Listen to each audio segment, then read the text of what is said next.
saudara-saudara sekalian, adik-adikku sekalian, bahwa menurut hadis Rasulullah, dunia ini terdiri dari 5 fase peradaban. Peradaban pertama adalah ketika Rasulullah dilahirkan sampai Rasulullah wafat. Fase kedua adalah ketika Khulafaur Rasyidin. Dari siapa? Dari Khalifah Abu Bakar. Dilanjutkan dengan Khalifah Abu Bakar, Umar. Dilanjutkan dengan Khalifah Utsman. Dilanjutkan dengan Khalifah Ali bin Abi Thalib. Kemudian berakhir bangkitlah kejayaan Islam melalui Bani yang disebut dengan Bani Umayyah. Dilanjutkan dengan fase yang keempat, fase yang ketiga. Fase ketiga dari Bani Umayyah dilanjutkan dengan Bani Abbasiyah, dilanjutkan dengan Utsmani Turki. Dari Utsmani Turki sampai 1924 Islam turun dan turun. Tapi ingat, dari masa Rasulullah sampai dengan 1924, 1200 tahun ilmu pengetahuan dikuasai oleh Islam.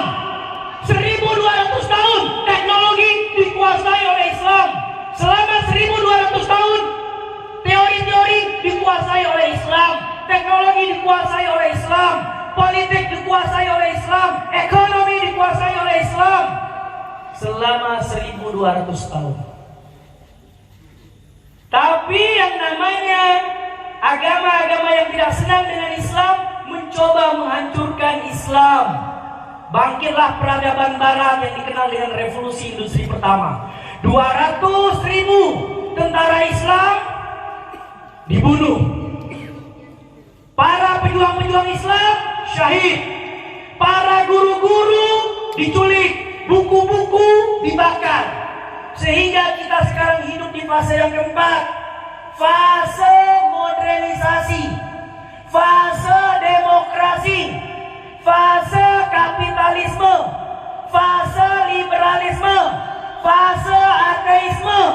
Fase komunisme. Inilah fase yang keempat. Apa itu fase keempat? Fase ketika Islam mayoritas, tapi dunia dikuasai oleh Nasrani dan Yahudi. Ini fase keempat.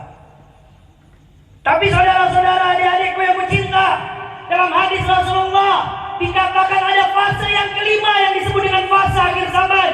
Akan bangkit pemuda-pemuda Islam, akan bangkit pemuda-pemuda yang hafal Quran, yang hafiz Quran, yang menjadikan Al-Quran sebagai buku yang ada dalam pikirannya, sebagai kitab yang ada di otaknya. Itulah murid-murid An-Nahlah. Amin.